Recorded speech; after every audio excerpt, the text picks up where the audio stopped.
예수님은 금요일에 십자가에 못 박히셨습니다. 토요일 안식하시고 이제 안식 후 첫날 그 안식일의 규정상 멀리 옮길 수가 없었습니다. 그래서 예수님의 시신에 향유를 바르기 위해서 다시 한 번 더 가기를 원했던 여성들이 안식일이 지나자마자 새벽에 예수님이 묻히신 동산으로 가시게 되었습니다. 마태복음 28장 1절에 기록되어져 있습니다. 안식일이 다 지나고 안식 후 첫날 그 새벽에 막달라 마리아와 다른 마리아가 무덤에 가게 됩니다. 가면서 그들은 이런 말을 합니다. 우리가 그 무더운 돌문을 어떻게 옮길 수 있을까? 예수님이 그 안에 계시기 때문에 그 무덤에 무거운 돌을 우리 힘으로 옮길 수 없을 텐데 걱정하면서 무덤 가까이 갔을 때 무덤이 문이 열려 있고 텅 비어 있는 모습을 보게 됩니다. 마가복음 16장 4절에 눈을 들어본 적 벌써 돌문이 굴러져 있습니다. 이들이 도착하기도 전에 벌써 문이 열려져 있는 겁니다. 그래서 그 돌이 심히 큰 돌인데 어떻게 이 문이 열려져 있을까? 이렇게 우아해할 때에 예수님이 그때 나타나셔서 막달라 마리아에게 이렇게 말씀합니다.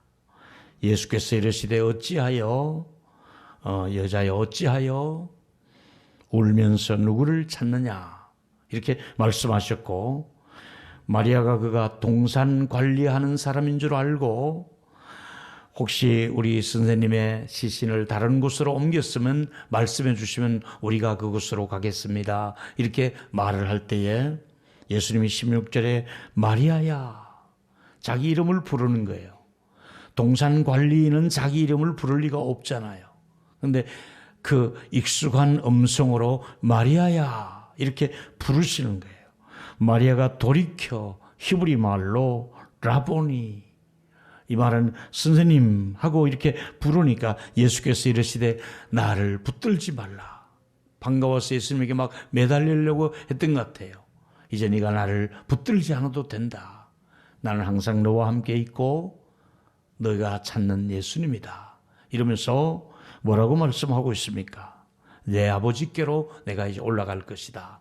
너희들도 아버지께로 올라갈 것이다. 이렇게 말씀하시면서 마지막 18절에 보니까 막달라 마리아가 가서 제자들에게 내가 주를 보았다고 얘기하라. 그리고 내가 너에게 말한 말씀을 전했으면 좋겠다. 여기서 가장 중요한 포인트가 뭐냐 하면 막달라 마리아가 예수님의 부활에 첫 증거하는 사람으로 기록되었다는 말입니다. 부활하신 예수님을 첫 번째로 대면에서 보신 여성이 막달라 마리아가 제일 처음 목격했다 해서 부활의 첫 증인으로 막달라 마리아를 기록하고 있습니다. 여러분, 부활하신 이 사건에 대해서 사도 바울은 확실하게 교리적으로 하나를 우리에게 말씀해 주는 내용이 있는데 그게 뭐냐면 로마서 1장 3, 4절에 두 가지를 얘기합니다. 첫 번째, 예수 그리스도는 다윗의 혈통으로 육신의 몸은 오셨다. 아브라함과 다윗의 자손 예수 그리스도라. 예수님은 다윗의 혈통에서 다윗의 가문에서 예수님이 오셨다는 사실이고 또 하나는 예수님은 성결의 영으로는 죽은 자 가운데서 부활하사 그 능력으로 하나님의 아들로 선포되었다. 아주 중요한 사실을 말씀해 주고 있는데 부활하신 예수님이 누구냐? 하나님의 아들이시다. 이 말씀을 선포하고 로마서 1장 4절에 기록을 남겼습니다. 여러분, 저는 이 말씀에 근거해서 첫 번째 드리고 싶은 말씀이 뭐냐면 예수님은 부활을 통해서 하나님의 아들로 선포되신 분이시다. 하나님의 아들이시다. 이것을 확실하게 기록한 본문이 바로 로마서 1장 4절입니다. 예수님은 물론 마리아의 몸을 통해서 이 땅에 오신 분이십니다. 그리고 공생의 기간에도 예수님은 하나님의 아들이심을 드러내셨습니다. 어떻게 드러내셨습니까? 물 위를 걸으신 것도, 또 물로 포도주를 만든 것도, 귀신을 쫓아낸 것도, 전부 5,000명을 먹인 사건도 전부 하나님의 아들이신 것을 드러낸 사건이었습니다. 그런데 오늘 하나님의 아들로 더 선포된 사건이 뭐냐면 부활하심으로 말미암아 이분은 하나님의 아들이시다 하는 것을 우리에게 선포한 내용이었습니다. 그동안 바울이 생각할 때 예수님은 자기 마음에 들지 않았을 겁니다. 왜냐하면 예수님을 마지막 판결을 내려서 십자가에 매달 때는 구약의 나무에 매다는 사람은 저주받은 사람을 나무에 매달아 하나님의 저주를 받은 사람으로 그렇게 바울은 생각을 했겠지요. 그 근거가 신명기 21장 23절에 보니까 그 시체를 나무 위에 밤새도록 두지는 말아라. 왜냐하면 그 썩어 너무 냄새가 나고 악취가 나면 그 시신 냄새가 주변에 좋지 않으니까 어서 땅에다가 묻으라는 얘기입니다. 그래서 나무에 달린 자는 하나님께 저주받은 사람을 나무에 매다는 것이 구약의 법이었습니다. 아무나 매다는 것이 아니라 특별히 하나님의 저주가 임한 그에게는 저주의 대가로 나무에 매다는 것이 구약의 법이었습니다. 그런데 저주받아서 예수 그리스도께서 십자가에 못 박아 나무에 매달았던 그가 자꾸 제자들의 입에서 살아났다고 얘기를 하니까 못마땅한 겁니다. 아무리 그러지 말라고 말려도 예수 살아났다는 말을 하지 못하게 해도 예수님의 제자들이 예수님이 다시 살아났다는 말을 강력하게 다니면서 자꾸 얘기하니까 이 사람들을 그냥 두서는 아니 되겠네. 이 사람들을 좀 단단히 손을 봐야겠네. 그래서 바울이 작심하고 대제사장에게 찾아가서 이렇게 떠들고 다니는 사람이 있으면 체포해도 좋다는 대제사장의 공문을 아예 받아낸 것입니다. 체포 영장을 받아낸 것입니다. 그렇게 해서 사도행전 9장 1절과 2절에 보면 사울이 주의 제자들에 대해서 여전히 못마땅해서 위험과 그 살기가 등등해서 누구에게? 대제사장에게 가서 다메섹 여러 회당과 가져갈 공문들을 다 받아내서 각 지방 자치제까지 다니면서 다 가서 그들을 체포할 목적으로 그들을 만나기만 하면 남녀노소 가리지 않고 다 체포해서 예루살렘 관과로 끌고 올 생각, 그 모든 일을 집행하고 있었습니다. 이럴 때에 다메섹이라고 하는 지방에 내려갔을 때에 갑자기 사울의 운명을 결정짓는 일이 빛이 확 정오에 비치면서 눈이 멀게 되며 땅바닥에 엎드러지게 됩니다. 다른 사람은 괜찮은데 사도 바울만 빛 앞에 꼬꾸러지게 됩니다. 이때 음성이 들려옵니다. 사도행전 9장 4절과 5절에 땅에 엎드려져 들음에 소리가 있어 사울아 사울아 네가 어찌하여 나를 박해하느냐. 분명히 사울은 예수 믿는 사람들을 체포하고 박해했는데 예수님은 너 왜 나를 체포하느냐. 여러분, 예수 믿는 사람들을 박해하고 주의 교회를 박해하면 예수님을 박해하는 것이고 하나님을 박해하는 것입니다. 함부로 교회에 대해서, 믿는 사람에 대해서 함부로 박해하면 하나님을 대적하는 행위가 된다는 것을 우리에게 말씀해 주고 있는 내용입니다. 그래서 어떻게 됩니까? 누구십니까? 이렇게 묻게 되니까 나는 네가 박해하는 예수다. 이렇게 대답을 해 주셨습니다. 너 왜 나를 박해하느냐? 너는 박해하고 있는 사람이 나를 박해한다는 것을 모르고 있느냐? 이러면서 예수님이 바울이 그곳에 거꾸러지게 했던 것이지요. 바울은 이제 부활하신 예수님을 만나고 난 다음부터 그의 고백은 이분은 저주를 받아서 나무에 매달았는데 이분은 하나님의 아들을 우리가 나무에 매달았구나. 그 하나님의 아들은 우리 죄를 위하여 나무에 매달리셨구나. 내가 받을 저주를 대신해서 하나님이 그 아들을 매달으셨구나. 우리가 받을 저주와 고통을 그분이 십자가에서 달리셨구나.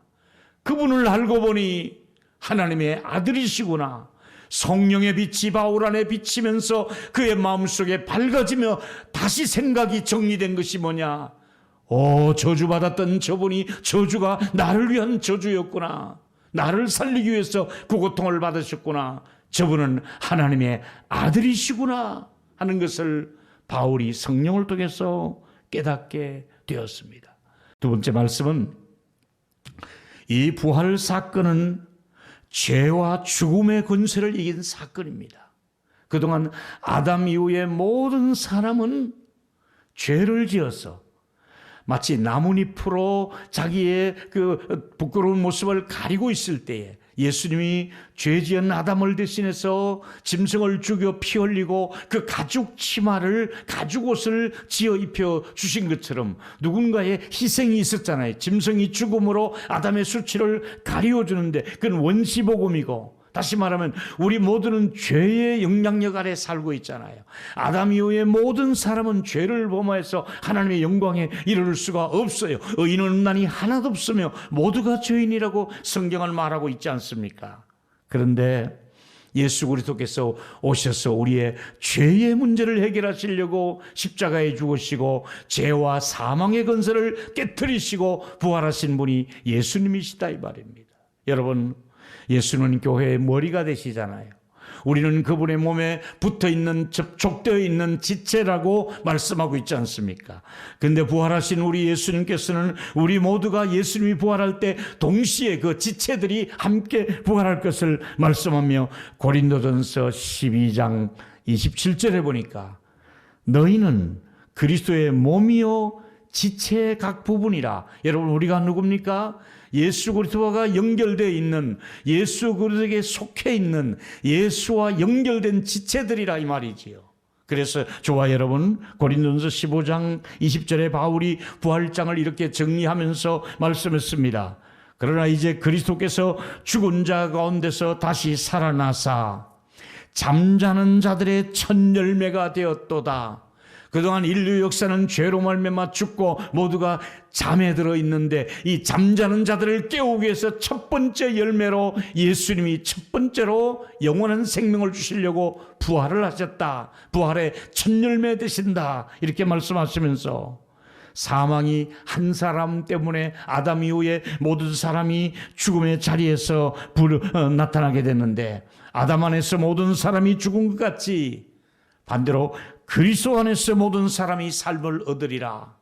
아담 이후에 모든 사람은 죽지만은 예수 그리스도 이후로 모든 사람이 살게 될 것을 말씀하면서 뭐라고 말씀하고 있습니까? 23절에 보니까 그러나 각각 자기 차례가 있습니다. 그 차례 중에 첫 번째가 예수 그리스도께서 첫 번째 부활의 열매가 되셨고, 그 다음에는 다음 열매, 곡식이 과일이 하나 익으면 옆에 과일이 또 있고 또 있고, 온 들판에 곡식이 하나 익기 시작하면 다 익는 것처럼, 익게 되는 것처럼 과일이 익는 것을 보면서 예수의 부활도 예수님의 부활의 첫 열매고, 우리 모두가 과일이 익듯이 우리 모두가 부활하게 될 것이다. 이러면서 우리의 몸이 부활에 참여할 몸이라는 것을 말씀해 주고 있지 않습니까? 그래서 바울은 아주 힘있게 한 말씀 중에 하나가, 또 이것을 교리화해서 하는 말씀이, 예수님이 오셨잖아요. 다시 오신다는 것을 이렇게 말씀하고 있습니다. 데살로니가전서 4장 16절이지요. 누가? 주께서 어떻게 호령과 천사들의 소리와 하나님이 그때는 전 세계가 들릴 수 있는 나팔 소리를 울려 퍼지게 할 것입니다. 하늘로부터 강림하시는데 그 순간은 저 아프리카나 동남아나 남미나 어디든지 전 세계 사람들이 일시에 동시적으로 볼 수 있는 그런 재림의 우리 주님께서 나팔 소리와 함께, 나팔 소리가 울려 퍼지는 가운데 전 세계 사람이 목격할 수 있도록 우리 주님이 이 땅에 재림하는 순간이 올 것입니다. 할렐루야. 얼마나 엄청난 일이 우리 앞에 이제 임하게 될 텐데, 이때 사단은 이제 꼬꾸라집니다. 이때 사단은 활동기간이 끝나는 겁니다. 골로새 2장 14절에 통치자들과 권세자들을, 사단의 영역 아래 있던 모든 무리들이 무력하게 되고 구경거리로 자기 자신이 전락하게 될 것이다. 십자가로 결국은 승리하게 될 것이다. 최후의 승리가 십자가의 지심으로 사단은 그때부터 무너지기 시작해서 예수님이 오시게 되면 완전히 사단의 세력은 무산되고 말 것이고 무너지고 말 것입니다. 그래서 예수님이 일찍 이렇게 말씀하신 것 기억하시죠? 요한복음 11장에 예수께서 이르시되 나는 부활이요 생명이니. 그러면서 뭐라고 말씀합니까? 나를 믿는 자는 죽어도 살겠고. 자기가 한번 가슴에 손을 얹고 이렇게 말씀하십시오. 나는 죽어도 산다. 시작. 나는 죽어도 산다. 한 번 더 시작. 나는 죽어도 산다. 할렐루야. 죽음으로 끝나는 게 아니라 나는 죽어도 다시 살아날 수 있는 몸이다. 근데 또 살아있는 사람은 어떻게 될까요? 예수님이 오실 때 살아있었던 사람은 영원히 죽지 않는다. 세 번째, 예수님의 부활은 성령의 능력을 우리에게 선포한 사건입니다. 성령의 능력이 어떻다는 것을 보여주는 것입니다. 성령은 어떤 능력이 있다는 것을 우리에게 보여주시는데 바로 부활 사건입니다. 성령은 잉태할 때도 마리아의 몸에 마리아의 태를 빌어서 성령께서 잉태했잖아요.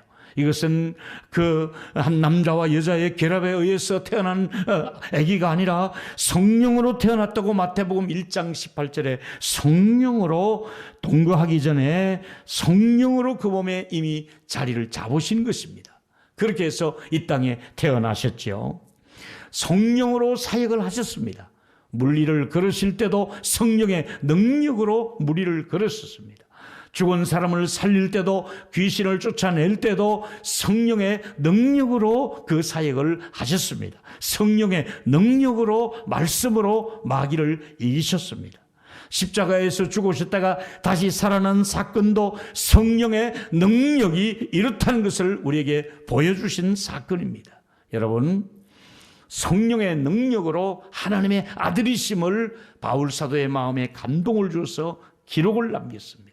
이분은 성령의 능력으로, 그리고 하나님의 아들이시라는 것과 죄의 자리에서 생명을 주신 분이라는 것을, 그리고 바울은 이것 때문에 이제 인생이 바뀌기 시작합니다. 이 일 이후로 사도 바울은 완전히 인생이 바뀌고 가치관이 바뀌고 목적이 바뀌고 삶의 이제 마지막 사명이 바뀐 사람입니다.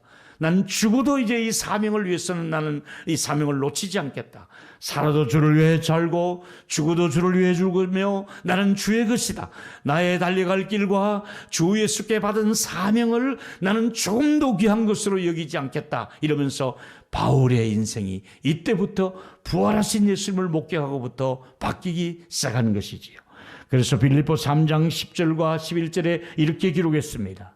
내가 그리스도와 그 부활의 권능과 그리스도와 부활의 권능과 그 고난의 참여함을 알고자 하여 죽으심을 본받아 어떻게 쓰든지 죽은 자 가운데서 부활에 이르러 하노니, 바울의 가장 기대와 간절한 소망은 내 몸이 이렇게 살다가 부활하는 것이 내 생의 최고의 영광스러운 최후의 목적이 아니겠는가, 이러면서 부활을 마음속에 꿈을 꾸고 살고 있잖아요. 여러분, 지금 저와 여러분이 살고 있는 이 땅은, 이 땅의 험한 모든 일들이 계속해서 일어나고 있습니다. 고통스러운 일은 이 땅에 사는 동안 누구든지 피해가지 않습니다. 여러분이 살고 있는 이 지구상에 저와 여러분이 사는 환경은 아무리 환경을 바꾸고 사람들을 바꾸고 개선을 해보고 여러 가지 문화적인 혜택을 누린다 할지라도 상대적으로 고통이 있는 것이 이 땅입니다.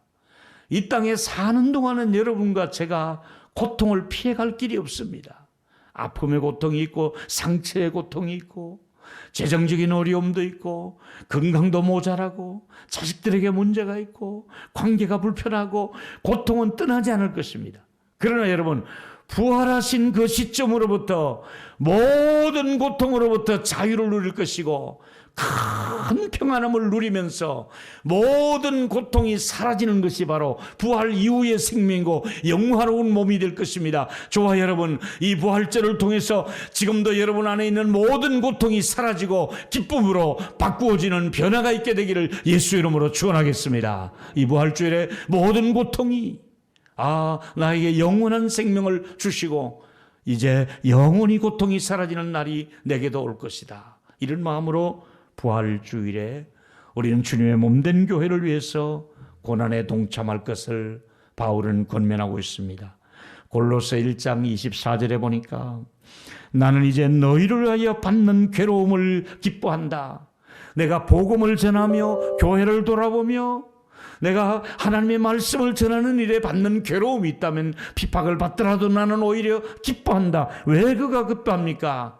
그리스도께서 남겨놓으신 고난을, 교회를 위해서 내가 받는 고난을 내 육체가 감당하기를 원한다. 내 몸이 좀 힘들더라도, 내 몸이 고통스럽더라도 교회를 위하는 일이라면, 내 몸이 고통스럽고 내 고통이 떠나지 않는다 할지라도 교회를 세워나가는 일이라면 내 육체가 교회를 위해서는 난 고생해도 좋다.